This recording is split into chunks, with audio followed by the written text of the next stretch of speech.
It's something to talk about.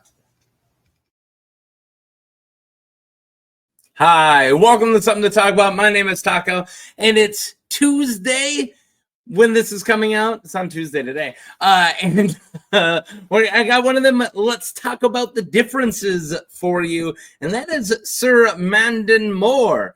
I'm excited. I think this is going to be a pretty fun one. Was this a request? Yes, from Real Talker Walk. A long time. Don't worry about those spoilers. That's where I write it in the back. I don't know why I don't write them in the front. Maybe I need to start doing that. It's a request from Real Talker Walk because that way I don't forget to do it at the end. But I also like doing it at the beginning. Hi, my name is Taco. This is a request from a long-time viewer, Real Talker Walk, and we got one of them Game of Thrones Song of Ice and Fire characters. So here, pause this, read this. The most important thing up here is spoilers for the books and absolutely the show. I need to make one just for my differences, because this one's one for my normal ones. This is one for my locations, and this is back when I did Fallout and Elder Scrolls videos. I still got it up here.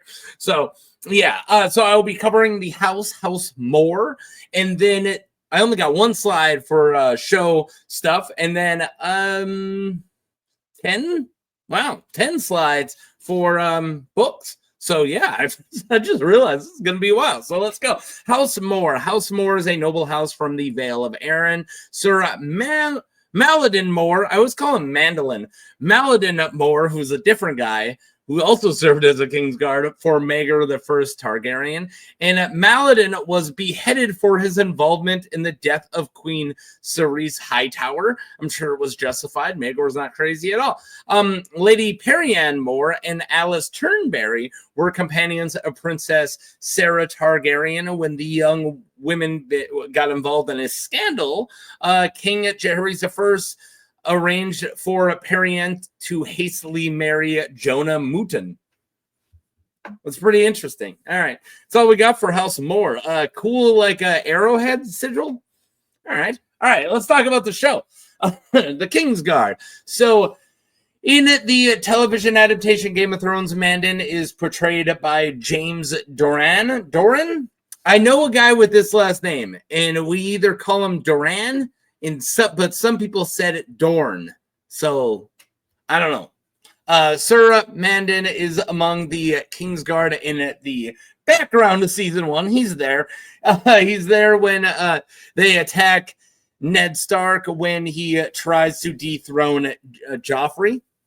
He is also present when Barristan Selmy is dismissed from the Kingsguard, and he pulls out a sword and he insults them all. It's a really cool scene. And Mandon stands guard during a dinner held by Cersei and Tyrion, during which Cersei claims to have imprisoned Tyrion's lover. That was a thing. She orders the knight to bring her in, and Mandon brings in Ross, who is not Shae, whom Cersei mistook for Tyrion's lover. And immediately prior to the Battle of the Blackwater, Sir Mandon informs Cersei of a groom and 2 maids attempting to flee with a stolen horse and some gold cups. She orders Mandon to have Ill and Payne put their heads on spikes outside the stables, because that is a very reasonable punishment for stealing. It isn't. That's messed up. What are you doing? All right. During the battle, Sir Mandon and Sir Boros Bout remain at the side of Joffrey as he oversees the city's defenses with Tyrion. When the forces of Stannis Baratheon reach the city, Joffrey departs for the safety of the Red Keep and orders Mandon and Boros to aid Tyrion. Tyrion says a cool speech. There's a bunch of brave men. Let's go kill them. Then Mandon and Boros to join him in leading the battle. I don't know why I worded it so badly. In the midst of the battle, Mandon attempts to murder Tyrion. What, Tyrion Lannister? You're going to murder him? What? Mandon narrowly misses a killing stroke by inches, the stroke only succeeding in badly slashing across his face. It's sick. It's way more sick in the books. Mandon readies a second strike, but then is killed by Tyrion's squire, Pod Payne, who drives a lance through the back of his head. So, yeah, A show version. You guys remember Mandon? He doesn't really have much. He's just the guy who tries to kill Tyrion. So let's do some book stuff.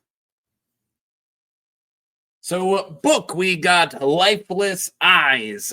Sorry, I had to pause this and I noticed something I had to change, but I changed it. No one will ever know what it was. Mandon Moore is a knight from House Moore. He's a member of the Kingsguard for Robert I Baratheon's Kingsguard, member of the King's. Oh my God. All right. Mandon has pale gray eyes, oddly flat and lifeless, such as unnerved Sansa Stark. Bronn thinks Mandon has the eyes of a fish, and Sansa thinks he has curiously dead face. Jaime Lannister considers Mandon dangerous as his face does not give away his emotions or intentions. There we go, because it doesn't give away his intentions. So I had Mandon Moore in my A Song of Ice and Fire giant tournament, I think twice now. But people bring up that line like, oh, well, Jaime says he's the most dangerous. A lot of people kind of take that, and you could take it however you wish, but people take that as like dangerous, like with a sword in a fight. But I think it's specifically more psychological than that, that it's not that he's just a crazy awesome fighter, but because you can't read him, he's kind of just scary. He's dangerous because he's just an emotionless killing machine, essentially. So yeah, Tyrion the Lannister notes that Mandon is a man who others would not follow. We're going to cover that later. Mandon is a skilled warrior, but he is not loved by the small folk. Small folk, and he is not close to his fellow brothers of the Kingsguard. Mandon wields a sword that lands in a white shield, enameled white steel plate. Wearing the white raiment of the Kingsguard makes him look like a corpse in a shroud.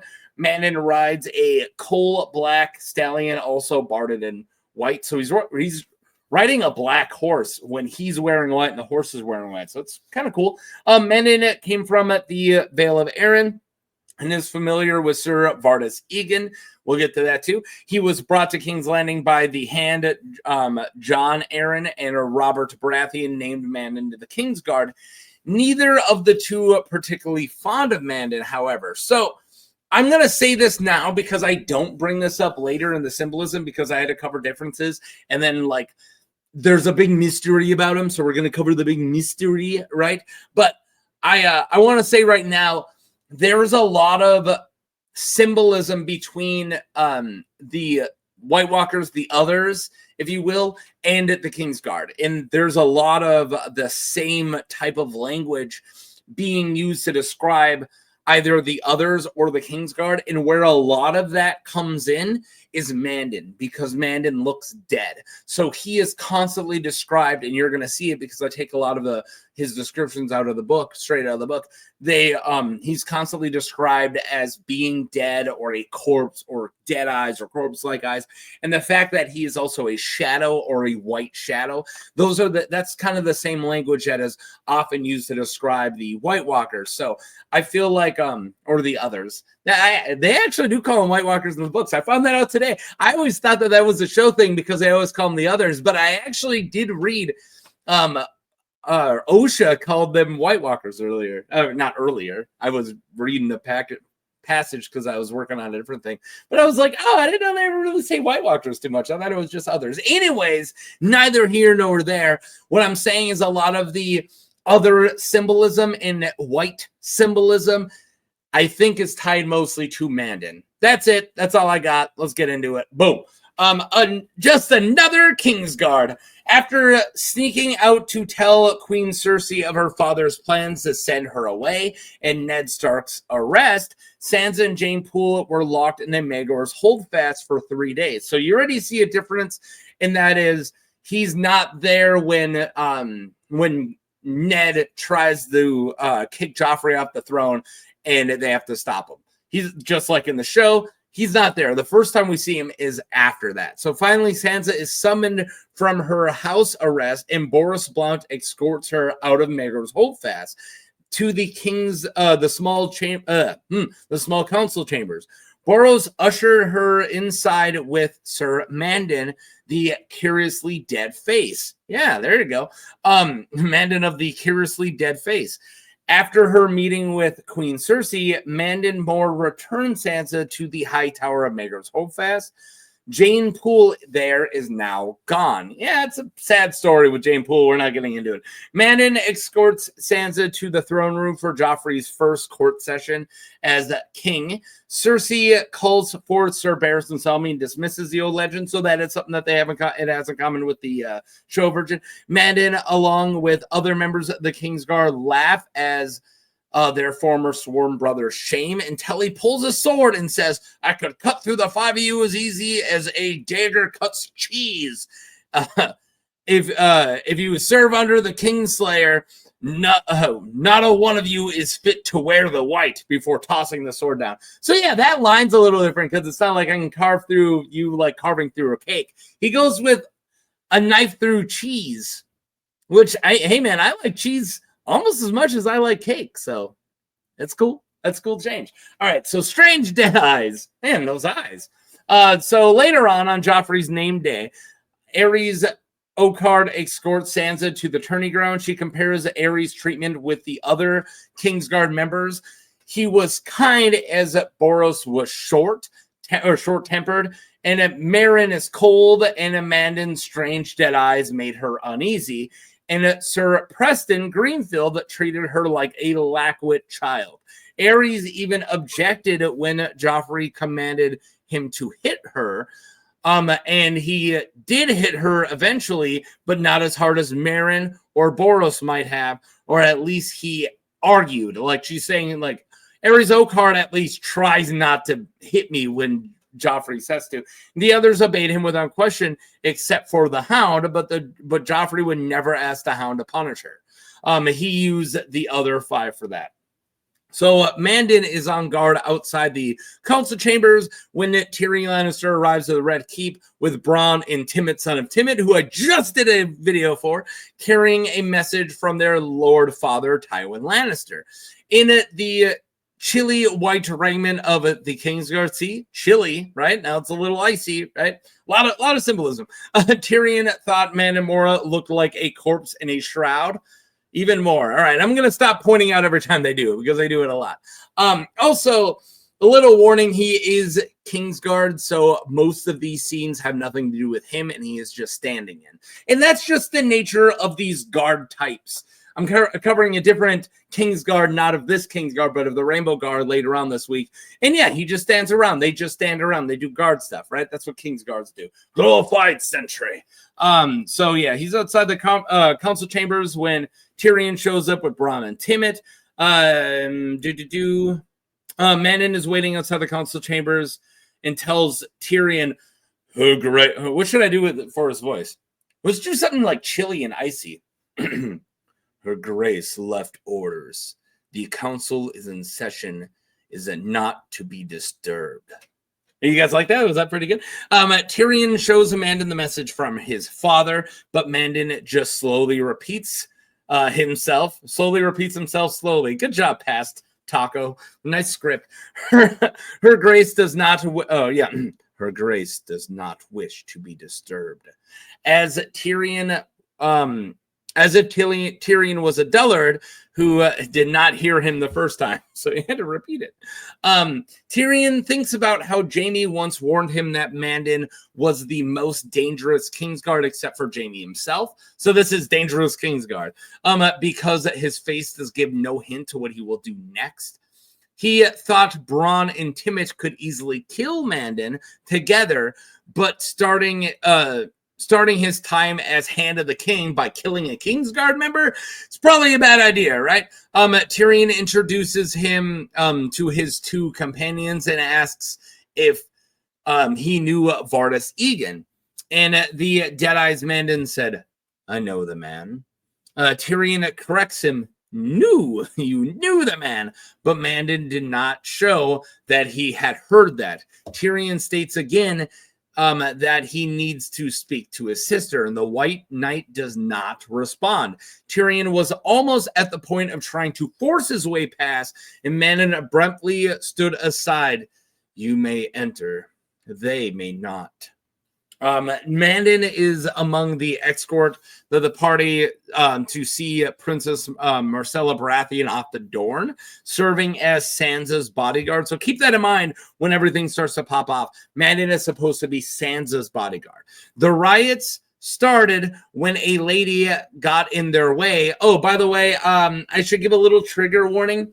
The book version of the riots is really rough, and I didn't really hide any of it. So if you don't want to hear about a deceased child, you might want to just leave now. I should have given this trigger warning at the beginning, but it's a small one. But yeah, if that's a little rough, maybe skip ahead until you see a different faceplate. The one that says the riots will be the next one. So keep that in mind. I'm going to say some pretty gruesome stuff. If you don't want to hear it, pop ahead, because the riots start off a little messed up in the show. So here we go. We're going to go now. So yeah, the riot started when a lady got in their way holding her dead child. Joffrey tossed a silver coin at her that went into the crowd. Silver coin that went into the crowd actually bounced off the child. Yeah, I did try to make it a little less messed up, but then I said it anyways. Cersei told Joff to ignore her, cursing the woman, and starts cursing the woman to start shouting. Causing. There you go. That's why I couldn't figure it out. Causing the woman start shouting and getting the crowd worked up.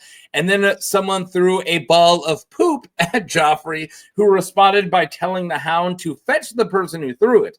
This just caused the mob to grow more aggressive. Tyrion tells them to ride back to the castle. If you don't want to hear that about the thing, then here we are. The riots. Joffrey is wheeling his palfrey around in nervous circles while the hands reach past the line of the gold cloaks, grasping for him. One managed to get a hold of his leg, only for an instant, as a Mandon's sword slashed down, parting the hand from the wrist. So Mandon Moore cuts this dude's hand off, who tried to reach and grab Cersei, or grab Joffrey. In this art, which is fantastic, it does look like it's the Hound who's cutting the guy's hand off, but yeah, it's Mandon who cuts the guy's hand off. So as they all ride to the castle, a rotten cabbage explodes against Mandon's shield. The Hound vanished without a horse.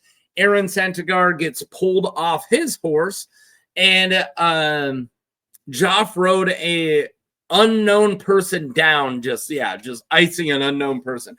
Joffrey was galloping back to the Red Keep with Mandon Moore, a white shadow, there you go, shadow, on his left. Once back to the Red Keep, Mandon helped the king off his horse. Tyrion promptly slapped his nephew, the king, who was screaming that they were all traitors. Tyrion yelled at him and kicked him as Mandon pulls him off the crying king. Tyrion looked around and did a roll call. Among the missing was Sansa, who was supposed to be watched by Mandon. Tyrion questions him and Mandon remained untroubled. When they mobbed the Hound, I thought first of the king. Cersei told him that he was right, and then she ordered Boros and Meryn Trant to go get Sansa, but Boros tries to get out of it. Tyrion then yells at them, saying the others take their cloaks. Just then, Sandor returns Sansa safely to the castle. Yeah, but other people get messed up. The riots are really rough. So, yeah. All right. So, the Battle of the Blackwater. So, during the Battle of the Blackwater, Mandon is assigned to guard King Joffrey and Tyrion, along with Meryn and Osmond Kettleblack. Sir Mandon Moore rode at Tyrion's side. White steel, icy bright. More icy stuff, too. Then, when Joffrey makes Sansa kiss his sword before they leave for the three whores. The three whores are three great trebuchets built inside the Mudgate. This art is really cool, but this does look like it's not inside the Mudgate. This looks like it's outside, but yeah. where was I? Inside the Mudgate. As they leave. Yep. As they leave, Mandon stays with Tyrion, however, after information has been received that Stannis Baratheon's men intend to batter down the King's Gate with a ram. So Mandon and Tyrion and Pod Payne ride from the Mudgate to the King's Gate, so they ride through town. Tyrion tries to talk to Sandor, who just came in from the King's Gate, who is in charge of the King's Gate, into leading his men in a sortie against the enemies. But Sandor refuses, having been frightened by the wildfire. So keep in mind, guys, this is already after the whole chain thing and the wildfire destroys a bunch of ships. So this is a little into that. So outside of the city gates is just a blazing, fiery mess that is probably burning extremely hot. And you probably don't want to go anywhere near that. And somebody who's already afraid of fire, the Hound, is like, yeah, I'm not going out there. And again, this is a lot like it happens in the show, slightly, right? So yeah, where was I? Yeah, having been frightened by the wildfire, Sandor tells them that he already lost half his men. Mandon Moore moved to Tyrion's side, immaculate in his enamel, the white plate, and says, "The king's hand commands you." Sandor then says to bugger the hand and asks for a drink. Yeah, somebody comes and hands him water and he spits it and he's like, "What are you doing? Give me some wine."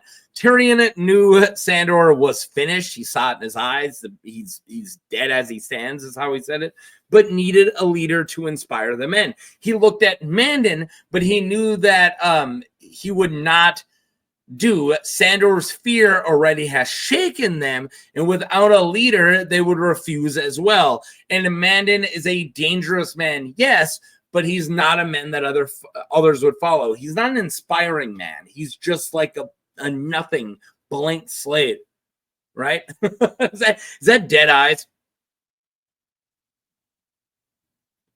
All right, sorry, that was bad TV. I went silent. All the people who are just listening are like, what? Why did he stop talking? Battle fever. Tyrion decides to lead the charge to the riverfront himself, with Mandon carrying Joffrey's banner. Before they left, Mandon helps Tyrion onto his horse. They form up a spearhead, which is cool, with him at the point. So Tyrion's at the point.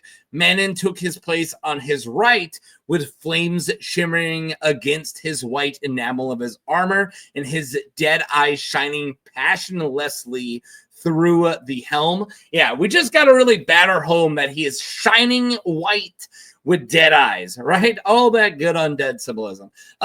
He rode a coal black horse, barded in all white, with pure white shield of the Kingsguard strapped on his arm. And then on his left, Tyrion was surprised to see Pod Payne, who's, by the way, this isn't show Podrick, who's like in his late teens, maybe. No. Pod Payne's a kid. He's a child in this. So just keep that in mind. Sorry. So yeah, and then he sees Pod with a sword in his hand.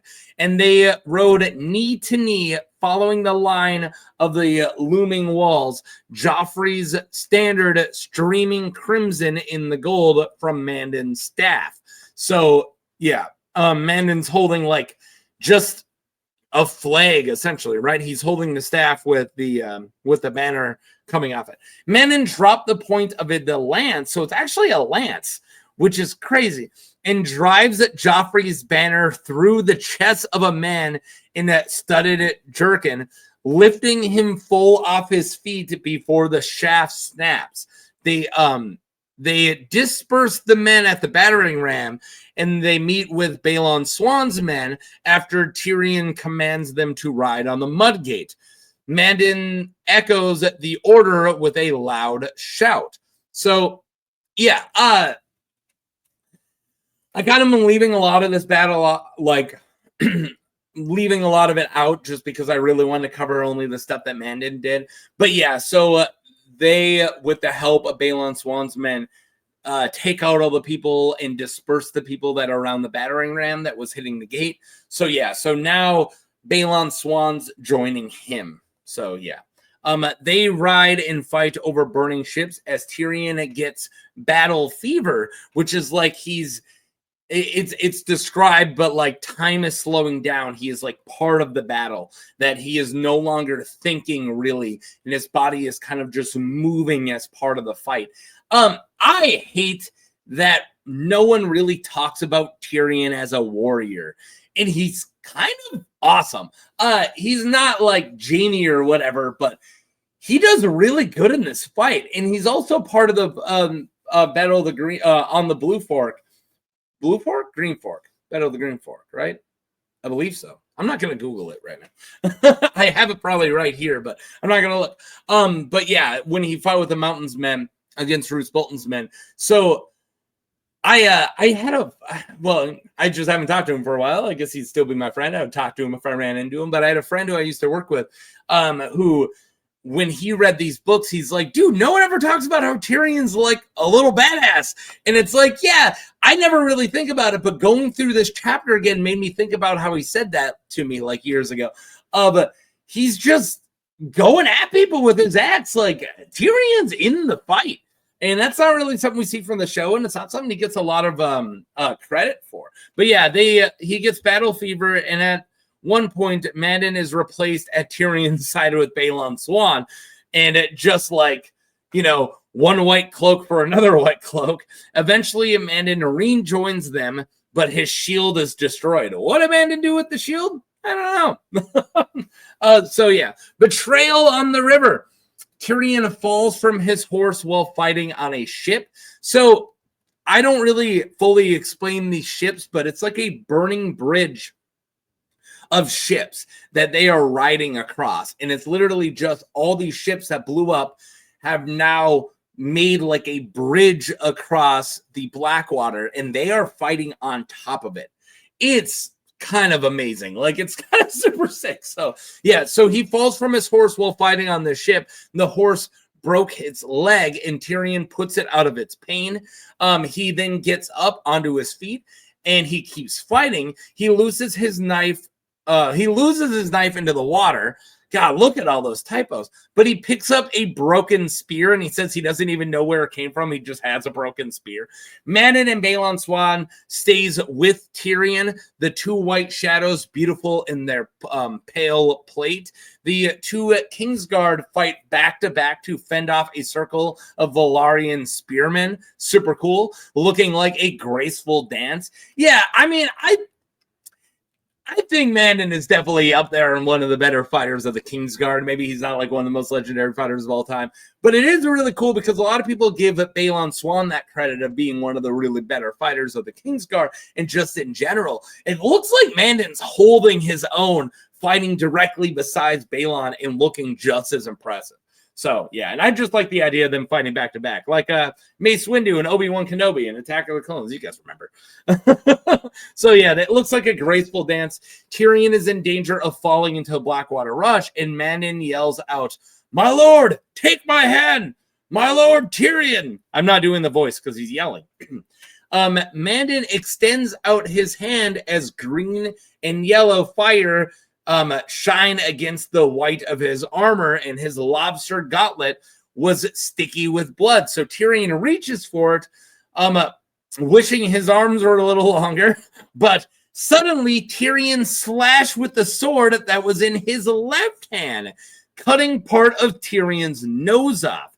Tyrion pulls himself onto the deck, and Mandon was white steel shadow, and his eyes shining darkly behind his helm. Tyrion had no more strength than to ragdoll, and Mandon put the point of his sword to the hollow of his throat and curled both hands around the hilt. So he's about to just like impale him through his throat. Suddenly, Mandon staggers to the left into a rail.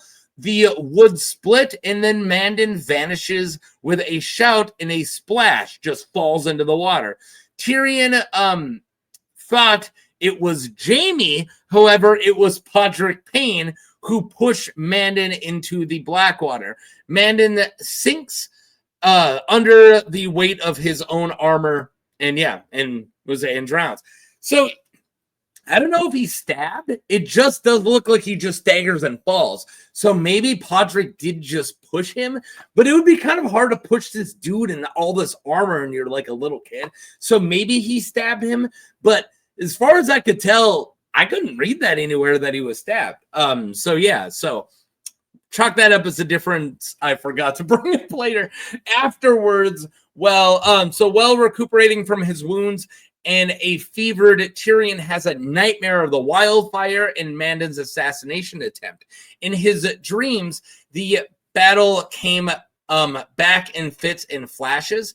The fight along the river with when the knight Mandon, who offered up his gauntlet, the bridge of ships. Sorry, I'm reading it really weird. In his dreams, the battle comes back, fits and flashes. The fight along the river, the knight Mandon, who offered up his gauntlet, the bridge of ships. Yeah, it's more flow like that, right? I would just reading it a little too phonetically.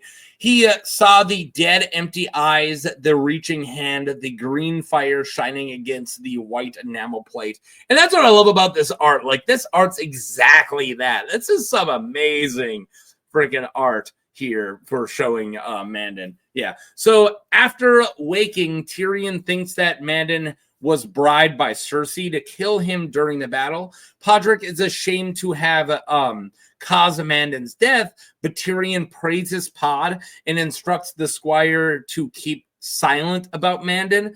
With Mandon dead and Sandor Clegane having fled, Sir Loras Tyrell was named in the Kingsguard and Sir Boros Blount was restored.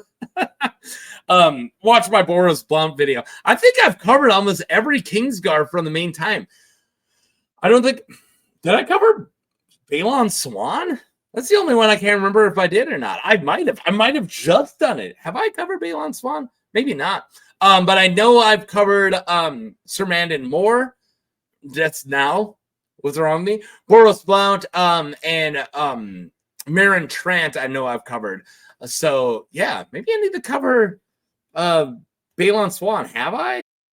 Yeah, I had to pause and just check. No, I've not covered Balon Swan. I'm sure he's on my list somewhere. So, yeah, he tells Pod not to tell anybody, right? And where was I? So, yeah, Boros Blount was now restored to the White Cloaks. Go check out my Boros Blount video. Videos, actually. I remade that one, I'm pretty sure. Hoping that proof will be found that Mandon was working for his sister, Tyrion Lannister. He asked Bronn to investigate Mandon. Lord Varys later tells some of Mandon's history to Tyrion, although it is much the same that Bronn has already uncovered. Yeah, he's like boring. He has nothing to uncover. Like Mandon Moore's literally like a nothing of a person. When Jaime assumes the duties for Lord Commander of the Kingsguard, he notes that that in his absence, the White Book has not yet been updated, and that the death of Mandon has yet been recorded. So, yeah, there wasn't. They already dismissed Barristan. Nobody else is going to take care of the White Book until Jaime gets there. So, yeah, it's all been left. So, all right, so let's get into it. Oh, Mandon died, and I haven't played this yet. Boop. Poochie's dead! Yeah, I missed it. Sorry, guys. That was like a whole slide ago. What am I doing? So, yeah, who hired him? So this was a request, like I said, from Real Talker Walk. Thanks, dude. There are many theories as to who hired him or if he was even hired at all. So let's take a look at them. Oh, I got the wrong one. 1 second here. There we go. I had the one that I haven't had the differences on yet. So differences, not really many. Just some scenes that are kind of mixed around. The battle is very different, right? Since there is a fight on the burning ship. Oh, and Tyrion loses his nose in the book, so the fight or the scar is a lot different. But really, as far as that, besides that, there's not really a lot of differences. Just, scenes that he is standing around, scenes that he's not standing around. The scene when Tyrion's trying to enter the small council chambers and Mandon kind of tells him not to, that's not in there. And then the scene where in the show where Mandon's like tells Cersei that these people are stealing horses and gold, and she's like, oh, go cut their heads off. Yeah. Besides that, they kind of get Mandon right, but there's not too much to get wrong, because he's just kind of there. They don't really do an emphasis or explain that Mandon has like the cold dead eyes. That's not really a thing in the show. But yeah, besides that, he's not too different.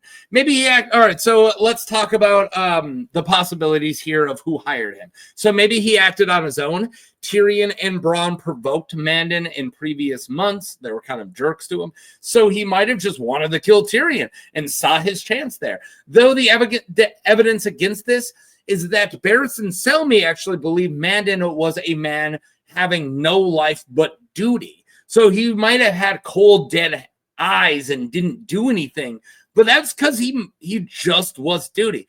And that could mean that he would have never thought to kill a member of the royal family without an order from his liege lord. So yeah, maybe that's true. What about Cersei? She is the main suspect according to Tyrion himself, and Mandon would likely have listened to an order from the queen, but evidence against this would be Cersei never thinks about Mandon in her own POV chapters, much less his attempt to kill Tyrion. It doesn't really seem like she knows about it, right? Or maybe she just doesn't care, but she fixates on Tyrion so much in Feast for Crows that you would think that it would be mentioned, right? And when she talks to Lancel Lannister during the battle, Cersei seems to expect that Tyrion is alive. Also, Tyrion hates Cersei and is biased. Yeah, she's just Tyrion's gonna immediately assume that Cersei did it. And also, he said some crazy, weird stuff about Tommen, like one of the last times that they talked, where he's like, oh, because you, and also, he like kind of threatens to hurt Tommen, but not only that, but he also threatens her because she beat up its Aliaya. I can't say her name in the books, but Roz in the show, he's like, everything you love will turn to ash in your mouth or whatever. Like he threatens her. So maybe it was her acting on that, but I don't think so. I think we would have heard it in Cersei's point of view. And also, I think Tyrion just is, if he stubs his toe, he's going to think Cersei's behind it. Just how Cersei thinks that everything that's wrong is because Tyrion's behind it, right? So, more suspects? What about Joffrey? Mandon would listen to the king, and Mandon appears to be very loyal to Joffrey. The only thing against this is that Mandon might have ran it by Cersei. Plus, if Joff was behind Bran, which we don't know if Joffrey's behind the cat's paw, but yeah, he seems to favor cat's paws. But that's kind of basing a theory on top of a theory, which is something I don't really like doing. But yeah, if you want to go with what people think in the books, at least, but a lot of fans aren't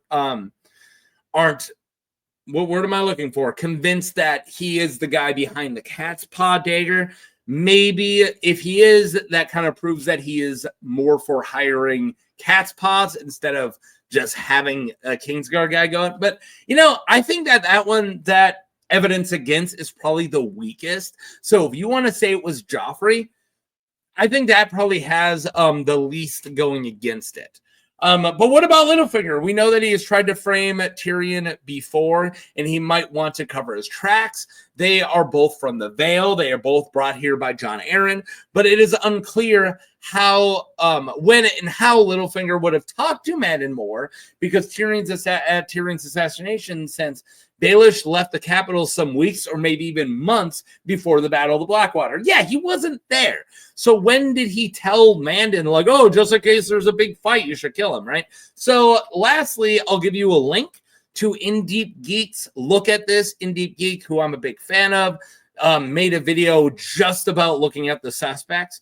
So the video is called "Who Ordered the Assassination Attempt on Tyrion?" And yeah, he looks at who hired Mandon. So if this is something that you want to do more research on, or who you think Mandon or who hired Mandon.